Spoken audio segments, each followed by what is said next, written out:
আনোয়ার আলী নিয়ে শৃঙ্খলা রক্ষা কমিটির যাবতীয় যে নির্দেশকে খারিজ করা হয়েছে দিল্লি হাইকোর্টের তরফ থেকে এবং একই সঙ্গে আনোয়ারের নো অবজেকশনও বাতিল করা হয়েছে। আর এই বিষয়ে পরবর্তী শুনানি শনিবার রয়েছে। আমরা বিষয় নিয়ে আরো কথা বলে জানাবো। দেবাঞ্জন এই মুহূর্তে আমাদের সঙ্গে রয়েছেন, আমাদের প্রতিনিধি টেলিফোন লাইনে। দেবাঞ্জন, ঠিক কি বলা হয়েছে দিল্লি হাইকোর্টের তরফ থেকে খারিজ করে, নির্দেশকে খারিজ করে যেটা করা হয়েছে, কি বলা হলো?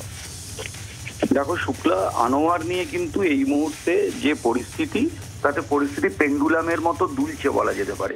তার কারণ 24 ঘন্টা আগেও আনোয়ার আলী যে ফেডারেশনের প্লেয়ার স্ট্যাটাস কমিটি, তাদের যে রায়, সেই রায় অনুযায়ী আনোয়ার আলী ইস্ট বেঙ্গলের খেলোয়াড় ছিল।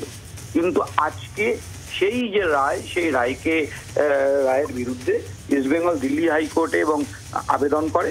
সেই আবেদনে যখন ইস্ট বেঙ্গলের বক্তব্য শোনা হয়, তখন বিচারপতি বলেন যে ইস্ট বেঙ্গলকে এই যে রায় দেওয়া হয়েছে, তার কি কোনো লিখিত কপি দেওয়া হয়েছে?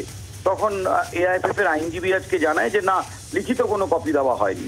এরপরেই তৎক্ষণাৎ সেই রায় আদালত বলে যে রায় দেওয়া হয়েছে প্লেয়ার স্ট্যাটাস কমিটি, তা বাতিল করা হলো। এবং তখনই যখন এই বাতিল করা হচ্ছে, তখন মোহনবাগানের আইনজীবী তিনি উঠে বলেন যে যখন ওই রায় বাতিল করা হচ্ছে, তাহলে সেই রায় হয়েছিল আনোয়ারকে নো অবজেকশন সার্টিফিকেট দিয়ে খেলতে দেওয়ার জন্য, তাহলে সেই নো অবজেকশনও বাতিল করা হোক। আদালত তৎক্ষণাৎ তাও বাতিল করে।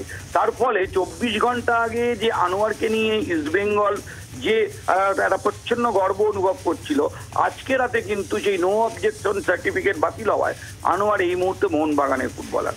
আগামীকাল ফের শুনানি, এই শুনানিতেই আনোয়ারের ব্যাপারে হয়তো আরো নাটক অপেক্ষা করছে।